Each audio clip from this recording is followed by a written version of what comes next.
Medieval gangs weren't a myth. They were real, and way more terrifying than you've been told. Some ruled cities, some walked free. But if they were so dangerous, why doesn't anyone talk about them? And what exactly were they doing that made even kings nervous? To find out, you'd only need to take a stroll through 1400s London, though you'd better keep one hand on your purse. Walking through London in the 1400s meant dodging more than just horse-drawn carts. The city streets crawled with organized gangs who had turned crime into an art form. The company of the night ruled the darkness. Their choice of names should tell you everything about when they preferred to work. They treated the city like their personal playground, except the swings were swords and the slides were alleyways, perfect for ambushes.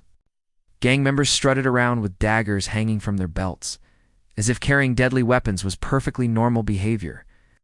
Laws existed against bearing arms in certain areas, but enforcement was about as effective as a chocolate teapot. What made these street gangs particularly fascinating was their membership roster.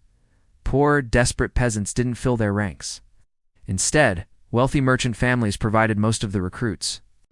Rich kids with too much time and too little supervision decided that street fighting was the perfect hobby. Apparently, when you have everything you need, the next logical step is terrorizing people who have nothing. Markets transformed into battlegrounds where gang members would start fights over imaginary insults. Even areas near churches became dangerous, proving that religious buildings provided no protection against young men with anger issues and sharp objects. When arrests did happen, wealthy families had solutions ready. Bribery worked wonders on corrupt officials. Family connections could make court cases disappear entirely.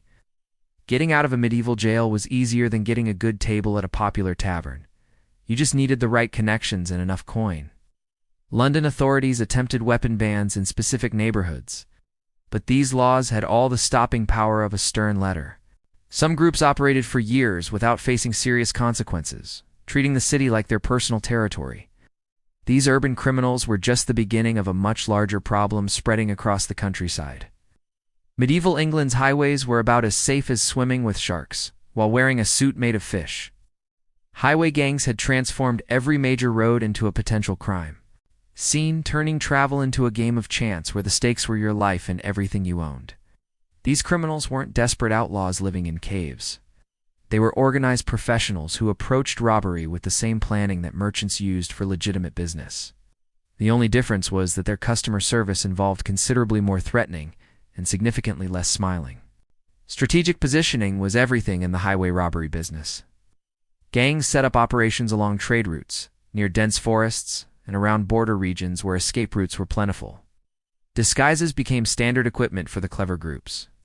Some dressed as monks, counting on travelers to trust religious figures. Others wore fake royal guard uniforms. Nothing ruins your day quite like discovering that the helpful monk offering directions is actually planning to take everything you own. These gangs came heavily armed with horses, longbows, axes, and spears. The famous forests of Sherwood and Barnesdale became notorious criminal hideouts. In 1317 alone, authorities arrested over 300 people for gang activity along English trade routes. That number represented only the criminals unlucky enough to get caught. Merchants adapted by forming protective convoys and hiring armed escorts. Some groups established fake checkpoints where they collected illegal tolls from passing travelers. They offered protection from robbers, while being the actual robbers. Business model that would make modern insurance companies weep with envy. Even more dangerous criminals were already forming. These ones with professional military training. When medieval wars ended, thousands of professional soldiers suddenly found themselves unemployed with very particular skill sets. Farming seemed boring compared to combat. So many former warriors decided to stay in the violence business as freelance criminals. Free companies sounded more respectable than criminal gangs, but the difference was mostly marketing. The White Company became one of the most notorious groups operating across England, France, and Italy. Like a traveling circus of armored destruction, professional soldiers turned to crime brought a certain quality to their robberies that amateur thieves simply could unmatch. They possessed military-grade weapons, including swords, armor, siege equipment, and cavalry units that could overwhelm most town defenses. Manor houses and wealthy nobles became preferred targets because they offered valuable loot and defensible positions for extended sieges. These gangs would surround a property, capture the owners, and demand enormous ransoms. Rich people discovered that having money made them popular in all the wrong ways. The business model was brilliant in its twisted logic. Cities would hire these mercenary gangs to attack their enemies, paying substantial fees. Once the job was finished, many free companies would immediately rob their former employers. They got paid twice for the same trip. Former knights and military commanders led these organizations, bringing battlefield tactics to criminal enterprises.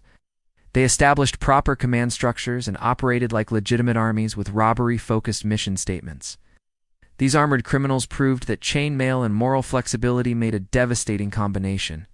They could take on legitimate military forces and win, making them virtually unstoppable, except by other professional armies. Some criminals took their education very seriously, though they used it in unexpected ways. Universities were supposed to create learned scholars. Instead, institutions like Oxford and Paris became training grounds for some of the most educated criminals in medieval Europe. Apparently, learning Latin and philosophy also came with advanced courses in intimidation and street fighting. Town versus gown conflicts weren't polite academic disagreements. They were violent confrontations that left actual bodies in actual streets. Students formed organized groups that terrorized local communities with the same enthusiasm they brought to their studies. Student protection rackets operated with remarkable efficiency. Groups would enter taverns and shops, consume whatever they wanted, then refuse payment while threatening violence. They turned dining and dashing into a scholarly pursuit, complete with Latin phrases and academic justification for theft. One particularly bold group kidnapped a tavern owner who dared criticize their wine selection, holding him until he apologized and promised better drinks. Most merchants learned to accept whatever students chose to pay, which was usually nothing. These academic criminals carried daggers and clubs while conducting illegal activities, sometimes fighting while still wearing their scholarly robes. The sight of someone getting stabbed by a person dressed for graduation, probably, confused witnesses about whether they were witnessing a crime or a very aggressive diploma ceremony. Academic status provided protection that ordinary criminals could never access. Local authorities couldn't arrest many gang members due to university privileges. Student criminals enjoyed diplomatic immunity for domestic terrorism, which was either a brilliant loophole or a catastrophic oversight in medieval law. Even religious students participated in these violent groups, proving that spiritual education didn't prevent skull-cracking when honor was at stake. The real problem was that local authorities often had no legal power to control these educated criminals. Medieval corruption wasn't subtle. It was an open marketplace where justice was bought and sold like any other commodity. Local officials didn't just ignore criminal activity. They actively participated in protecting gang members through bribery and family connections. The most dangerous criminals often wore government robes instead of street clothes, making corruption fashionable and extremely profitable. Wealthy families used their social influence to shield relatives who were terrorizing neighborhoods. Court records from cities like York revealed the same names, appearing repeatedly for violent crimes without ever facing meaningful punishment. Officials would mysteriously drop charges or conveniently lose evidence whenever certain families made requests. Justice was supposed to be blind, but apparently it was also deaf, dumb, and easily bribed. Some gangs became so bold that they established their own taxation systems, demanding protection fees from local vendors. Bribery evolved into standard legal procedure.